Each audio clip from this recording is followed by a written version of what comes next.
Hola a todos, bienvenidos a una serie, a una edición más de esta serie sobre entrevistas de historia del pensamiento económico.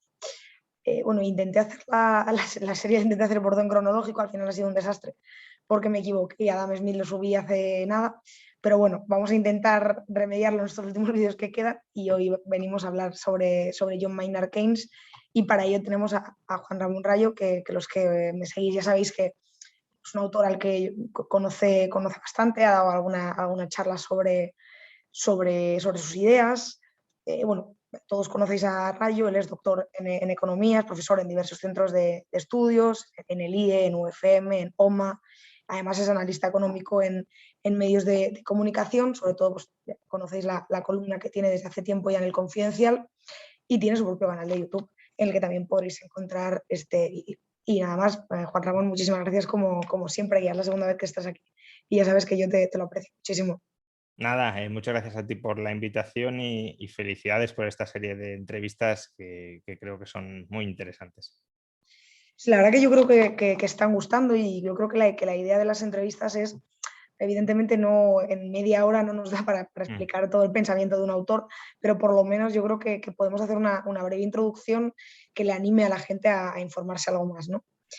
Y para empezar con esa breve introducción, yo creo que siempre es importante quizás no tanto entender la vida del autor, que si Ujú. quieres comentar alguna cosa, pues también está bien, sino sobre todo que nos cuentes en qué contexto intelectual, sobre todo, ¿no? Pero también histórico, ¿no? Con quién conversa, a quién le rebate, y en definitiva, ¿no? Cómo genera toda su obra Keynes. Bueno, a ver, a Keynes lo podríamos describir en su juventud como un economista que nace en un clima propio de la Inglaterra victoriana y en parte, pues también cabría decir que Keynes se rebela contra muchas de las instituciones clásicas típicas de la Inglaterra victoriana. Se rebela, por supuesto, contra la austeridad presupuestaria, se rebela contra el patrón oro, se rebela contra el ahorro. Recordemos que la Inglaterra victoriana, el capitalismo victoriano, se fundamentaba en eso, en la austeridad, en el ahorro y en la acumulación de capital a través del ahorro. Entonces, Keynes ya va desarrollando ideas que son contrarias a este consenso social, político y económico de la época.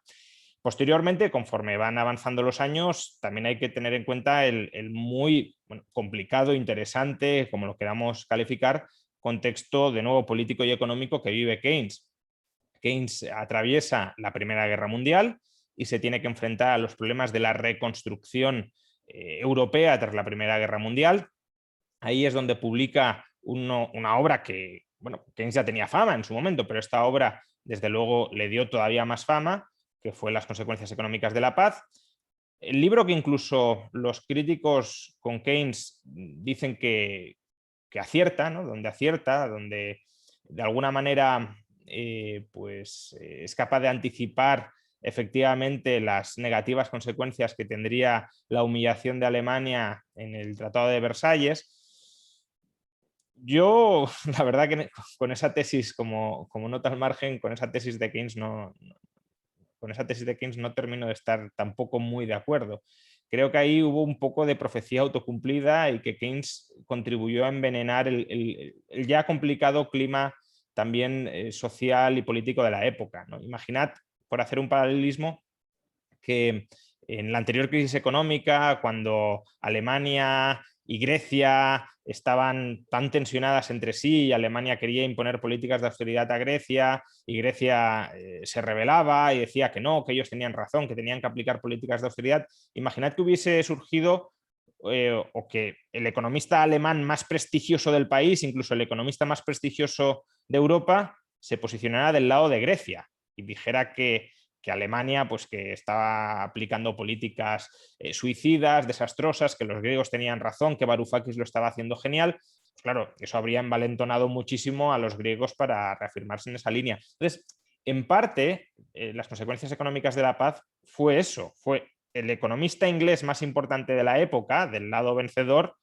diciéndoles al lado perdedor a los alemanes que tenían razón, que los estaban humillando, que no podían pagar las reparaciones militares y que por tanto, pues que no hicieran nada de lo posible por pagarlas, ¿no? Bueno, en cualquier caso, pensemos que ya eso marca pues el curso político-económico de Europa y también de Estados Unidos.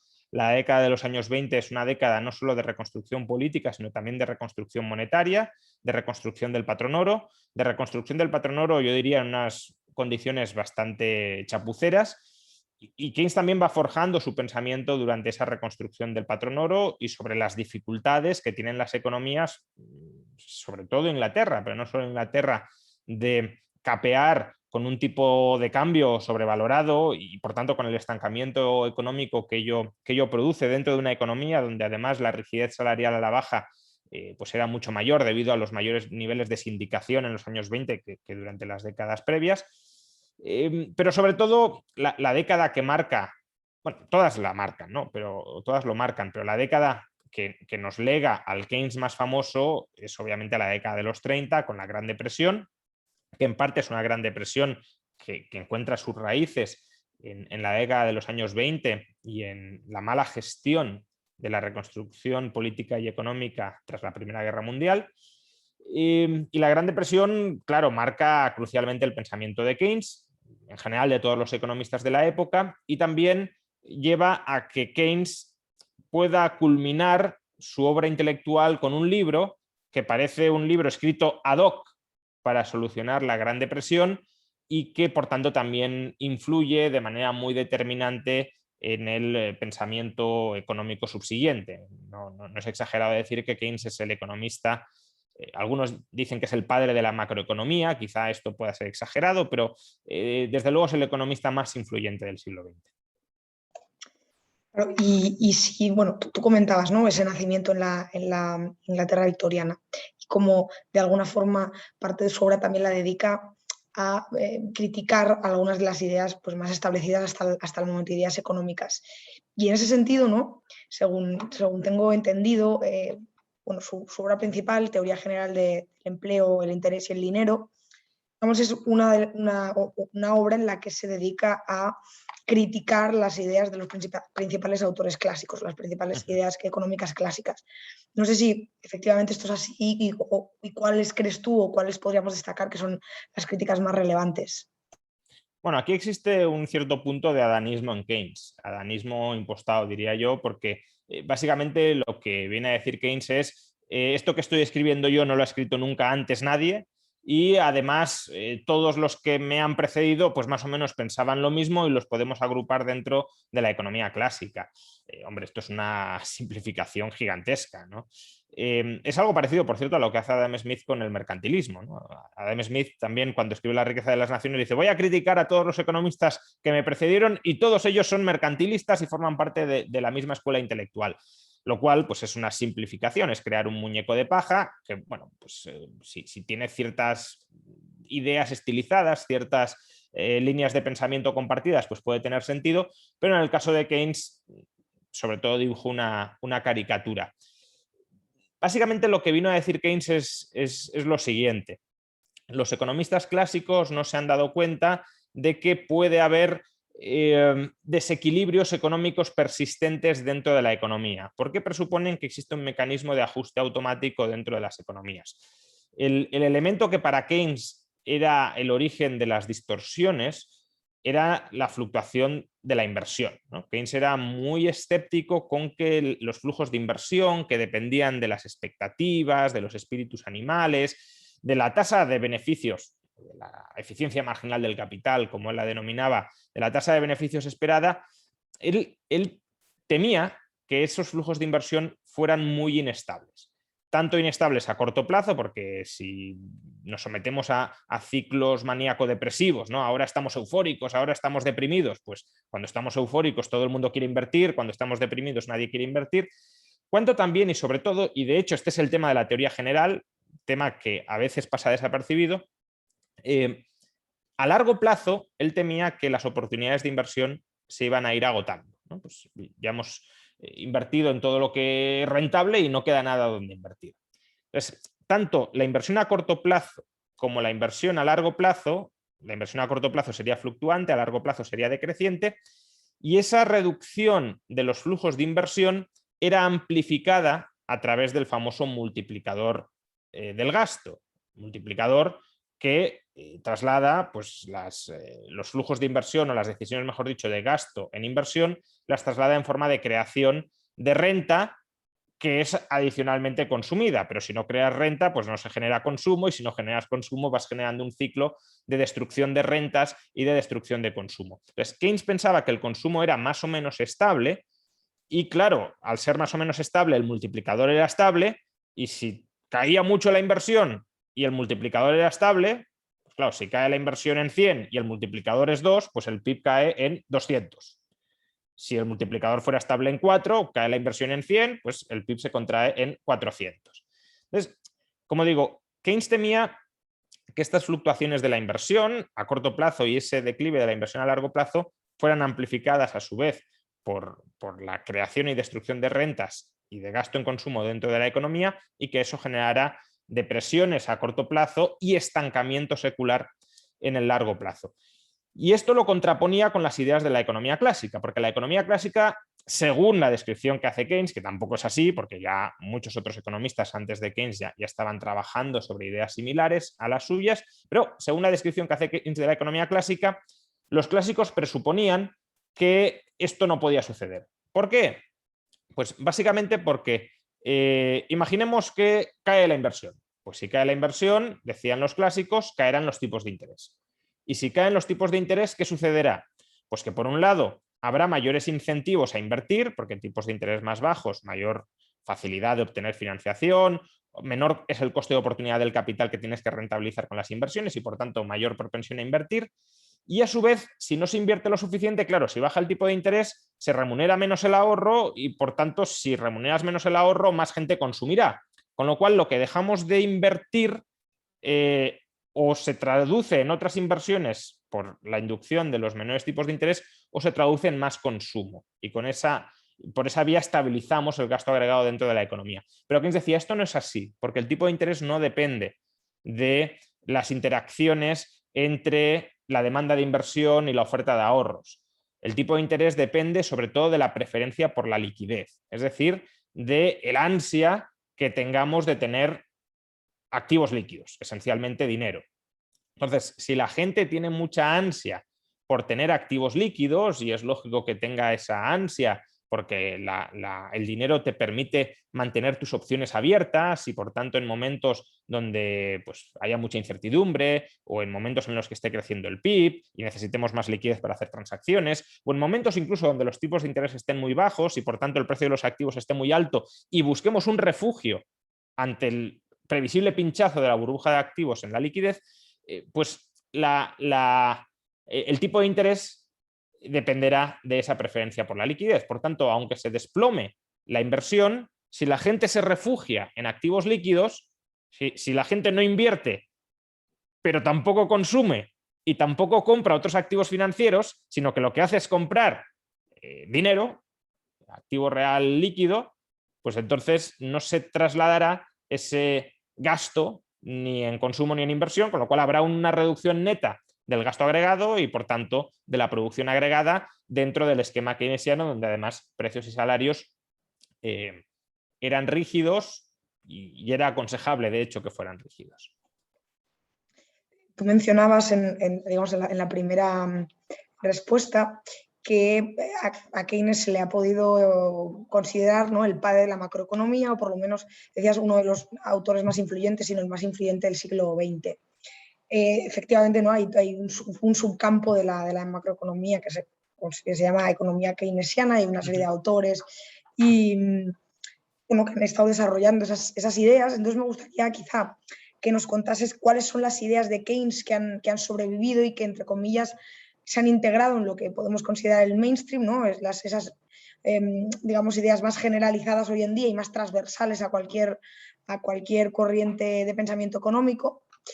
Y quizá también cuáles se han matizado, ¿no? O incluso directamente, pues bueno, se han desechado. Sí, a ver, hoy en día realmente lo que llamamos economía neokeynesiana, que es el paradigma predominante en macroeconomía, no es tanto una reelaboración estricta de las ideas de Keynes, sino que es más una especie de reelaboración de las intuiciones principales de Keynes. ¿Cuáles eran las intuiciones principales de Keynes? Los mercados no alcanzan el equilibrio por sí solos, hay fricciones que impiden que los mercados alcancen el equilibrio, al margen de las fricciones que considerara Keynes, que no tienen por qué ser las que se establezcan en los modelos neo-keynesianos hoy al uso, que además tampoco existe un consenso neo-keynesiano. Dentro del neo-keynesianismo, pues cada uno tiene sus ideas de por qué existen esas fricciones y pueden ser economistas o pueden tener perspectivas muy enfrentadas aún dentro del mismo paradigma de que los mercados, digámoslo así, nos ajustan solos. Y la otra intuición de Keynes es que hace falta una política monetaria, pero sobre todo fiscal, activista, para darle un empuje a los mercados y conseguir que los mercados alcancen ese equilibrio macroeconómico. Ese es el paradigma a día de hoy predominante. Y eso pues tiene que ver con Keynes lo justo, ¿no? ¿Por qué lo justo? Pues porque, claro, si uno se lee la teoría general y trata de extraer las ideas propiamente de Keynes de ese libro, pues muchas de ellas no las encontrará en el actual mainstream neo-keynesiano. De hecho, un libro que creo que cualquier persona que considere que se está haciendo un seguimiento fiel de Keynes en los modelos económicos predominantes, no en los de hoy, sino incluso en los de hace 50 años, un libro que cualquier persona debería leer es este de aquí, que es la tesis doctoral del economista post-keynesiano Axel Leijonhufvud, que se llama Sobre la economía keynesiana y la economía de Keynes. Ese contraste entre una cosa es la economía keynesiana y otra es la economía que tal como la escribió John Maynard Keynes. Y bueno, ahí pues va desgranando muy diversas ideas que separan el consenso sobre el neo-keynesianismo predominante en su época, estamos hablando de años 60, es decir, todos esos modelos hoy ya están absolutamente caducos, pero la idea de fondo que existe un contraste entre lo que se modeliza hoy y lo que escribió Keynes subsiste, pues esa idea sigue siendo válida y existe esa diferencia. Por citarte dos, el libro de Leijonhufvud es mucho más amplio y mucho más rico, ¿no? Pero por citarte dos, incluso diría tonterías, en las que consideramos que Keynes dijo algo distinto de lo que realmente dijo, ¿no? Por ejemplo, hoy se tiene, una de las características más compartidas en los modelos neo-keynesianos es que existe rigidez nominal en los precios. Y al existir rigidez nominal en los precios, eso genera los desequilibrios que hemos mencionado antes, porque si lo recuerdas, hemos terminado que Keynes pensaba que podía haber un colapso del gasto agregado y eso producir un colapso de la producción agregada. Pero claro, uno podría decir, bueno, pero si la producción agregada se abarata lo suficiente, si caen los precios, pues entonces la demanda, aunque se haya contraído nominalmente, volverá a aumentar en términos reales y por tanto la producción también aumentará. Entonces, esto se evita en los modelos neo-keynesianos, o una de las formas de evitarlo es asumiendo rigidez de precios. Entonces, parecería que Keynes considerara que el gran problema de las economías modernas es que precios y salarios sean rígidos. Pero es que Keynes era un defensor de la rigidez salarial. En la teoría general dice que los sindicatos tienen que hacer fuerza para evitar que los salarios bajen, aun cuando haya una contracción del gasto, porque él pensaba que una reducción de los salarios contribuiría a hundir más el gasto, porque si bajaban los salarios caería, bueno, ahí era un poco escéptico, pero pensaba que podría caer el consumo, pero sobre todo pensaba que, por un lado, si los empresarios esperaban que los salarios siguieran bajando, retrasarían las decisiones de inversión, ya invertiré cuando los salarios sean todavía menores, y a su vez, si se generaba un clima de tensión social, por la pugna de bajar los salarios, la demanda de liquidez podía aumentar y con ello los tipos de interés, lo cual contraería todavía más la inversión. Entonces, este es claramente un punto donde el mainstream bueno, lo que hoy entendemos por economía keynesiana se diferencia de la economía de Keynes. Y otro punto que creo que también ha sido una vulgarización de las ideas de Keynes es pensar que Keynes, en la teoría general, escribe sobre el ciclo económico. En la teoría general, Keynes solo dedica un capítulo al ciclo económico.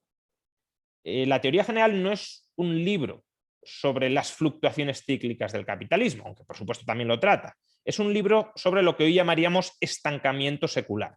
Es decir, Keynes pensaba que el capitalismo había llegado a un grado de desarrollo tal que ya no quedaban oportunidades de invertir en el sector privado, también debido a las instituciones propias del capitalismo, que además hacían que si había oportunidades estas no emergieran o que fuera difícil coordinar, que se ejecutaran, por ejemplo, la financiarización de la economía, pero fundamentalmente es eso, que había un estancamiento de las oportunidades de inversión y por eso se necesitaba que el Estado aumentara estructuralmente su peso para suplir el gasto privado que no se iba a producir, y sin ese gasto privado, si el sector público no lo suplía, pues teníamos desempleo estructural. Entonces, claro, hoy realmente si recogiéramos las ideas de Keynes sería para hablar sobre estancamiento secular, pero en la tesis o la hipótesis del estancamiento secular no la suscriben a día de hoy todos los economistas, ni siquiera una mayoría de economistas. El más famoso que la suscribe hoy es Larry Summers y algunos más, ¿no? Pero desde luego el consenso no es que estamos en un estancamiento secular, y ese puede ser el consenso neo-keynesiano cuando Keynes, sus ideas económicas son ideas económicas para el estancamiento secular. Entonces, bueno, estas serían algunas de las cuestiones que distanciarían el pensamiento keynesiano, o el pensamiento, mejor dicho, de Keynes, del pensamiento de los keynesianos. Justo sobre eso te quería comentar, ¿no? Sobre quizá esa idea de las diferencias entre lo que realmente dijo y lo que luego se ha interpretado que dijo. Y yo creo que en ese sentido, o sea, eso liga con la última cuestión que te quería plantear, ¿no? Y es las críticas que se le han hecho, sobre todo por el canal en el que estamos y por ti, las críticas que se le han hecho desde el lado del liberalismo, ¿no? Pues desde Hayek, Friedman, Mises, Henry Hazlitt. ¿Crees que las críticas que le hacen estos autores, digamos, son justas en ese sentido, o que parten también quizá de ciertas malinterpretaciones de lo que realmente dijo o defendió? Bueno, eso ya es... O sea, yo creo que Hazlitt, por ejemplo, sí lo malinterpretan en algunos aspectos. Por ejemplo, yo creo que claramente el multiplicador keynesiano, Hazlitt presenta una refutación deliciosa, pero deliciosamente equivocada del multiplicador keynesiano. Ahí sí que creo que hay una mala interpretación. Decir que Friedman o Hayek malinterpretaron a Keynes, quizá por mi parte sería un exceso. También es cierto que es difícil interpretar a Keynes. Primero porque el propio Keynes fue cambiando continuamente de ideas. Cuando Hayek le hace una crítica devastadora al Treatise on Money, que hasta ese momento era la obra cumbre de Keynes, pues al final Keynes, después de varias réplicas, le termina diciendo, bueno, ya he cambiado de ideas y espérate a que publique la teoría general y entonces me refutas. Entonces, tampoco estaba muy claro qué pensaba Keynes.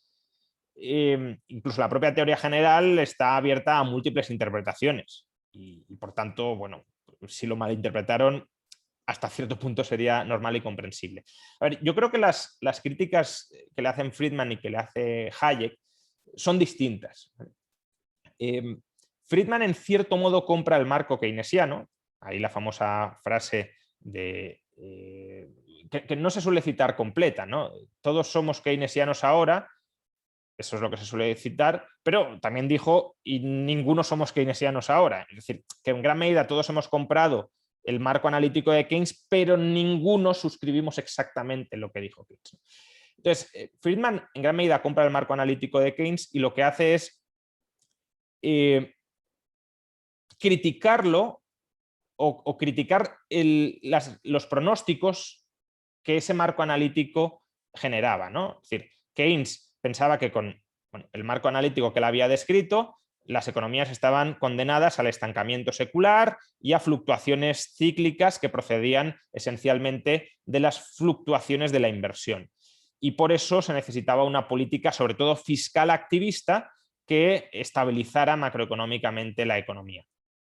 Friedman no coincidía en ese diagnóstico partiendo de premisas relativamente comunes.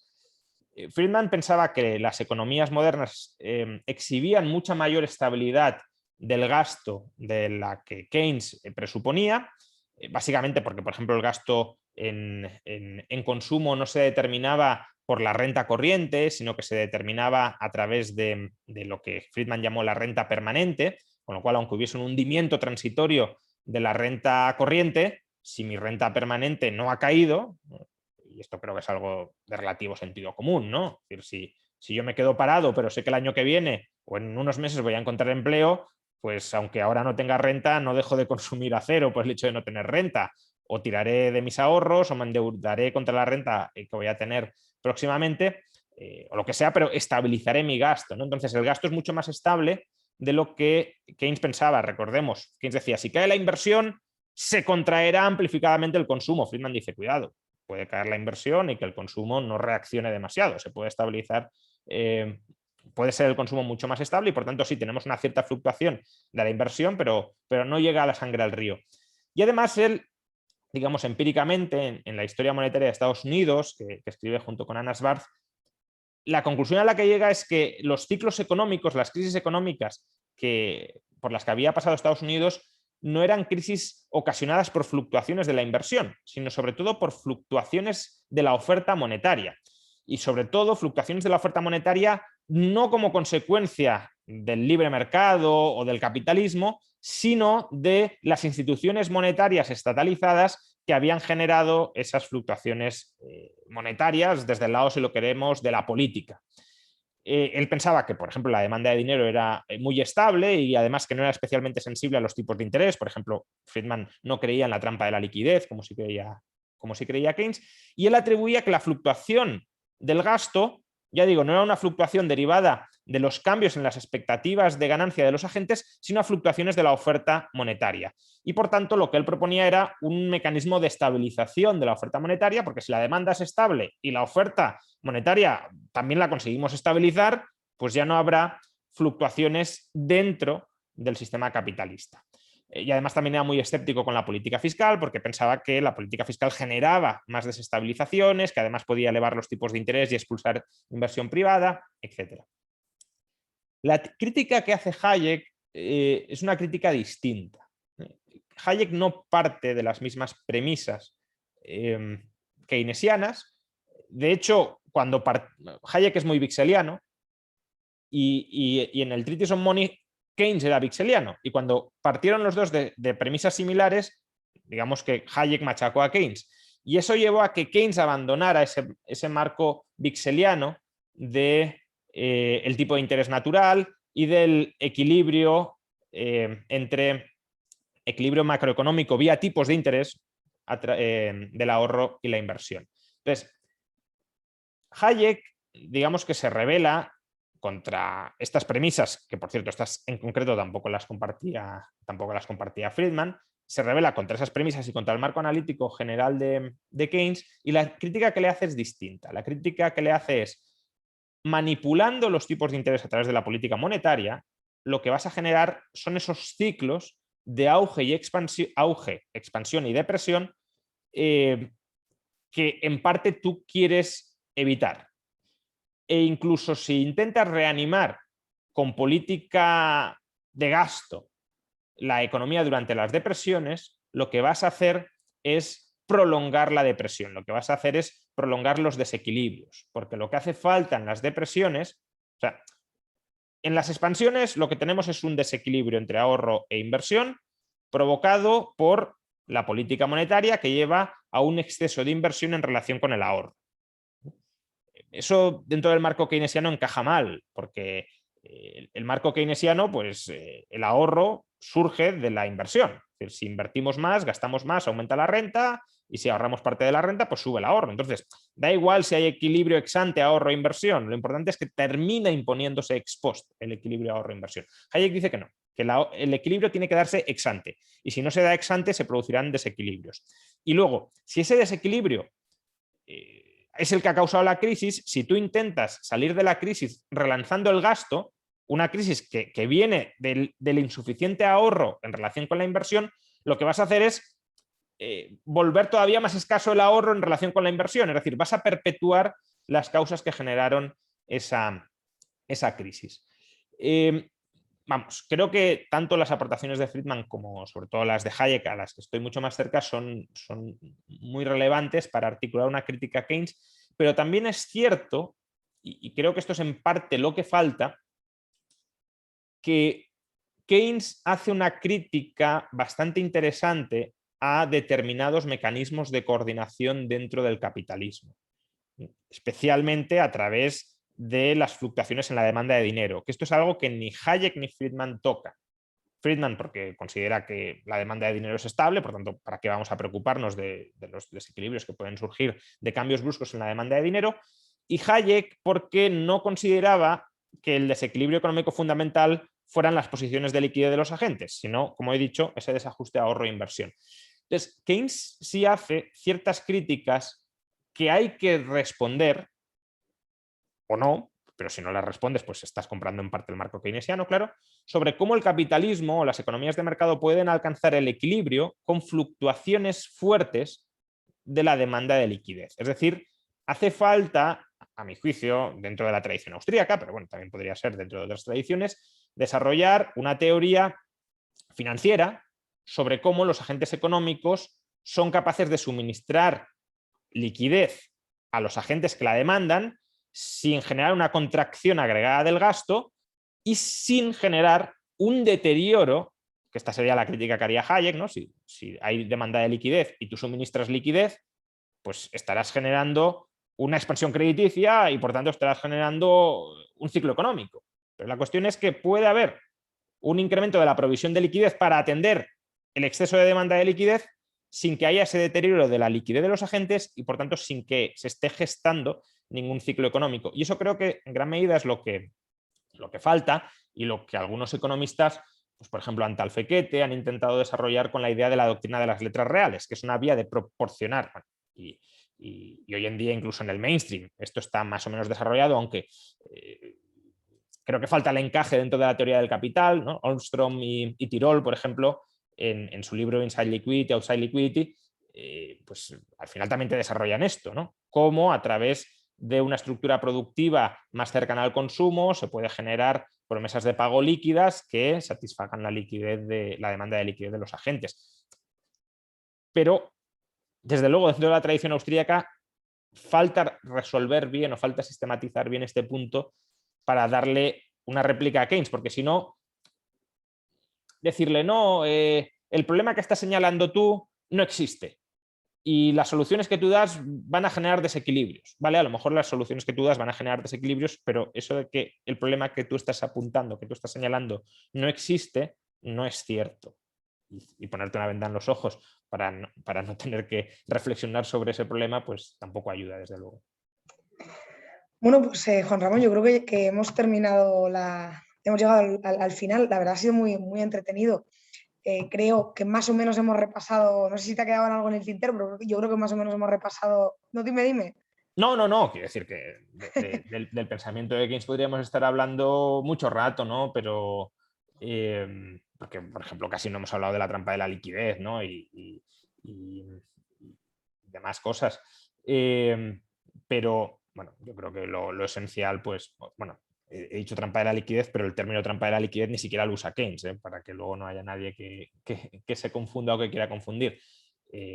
Aunque el concepto, o sea, la idea de fondo de la trampa de la liquidez sí está presente claramente en la obra de Keynes, aunque de nuevo, no como hoy se suele interpretar trampa de la liquidez, que este también es otro punto en el que se suelen coger ideas keynesianas sin realmente recordar qué dijo Keynes sobre ello al respecto, ¿no? Y la trampa de la liquidez se vincula a la cota cero de tipos de interés y Keynes no dijo eso.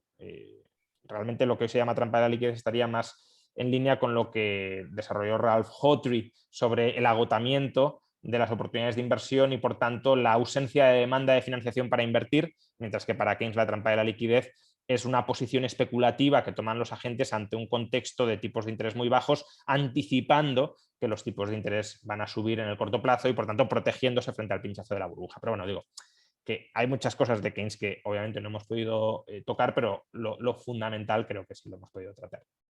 Sí, yo creo que esta entrevista era especialmente interesante, sobre todo por lo que comentábamos, ¿no? Porque es uno de los economistas más influyentes de las últimas décadas. Su pensamiento se ha seguido desarrollando. Es verdad que es un autor, así como no le ha sucedido a muchos otros autores, que efectivamente no se habla mucho de él y quizá no se está entendiendo exactamente lo que nos dijo. Así que yo te agradezco mucho que nos hayas arrojado un pelín de luz entre toda esta maraña de información. Así que muchísimas gracias, Juan Ramón, como Nada, siempre. muchas gracias a ti y de nuevo felicidades por esta serie de entrevistas.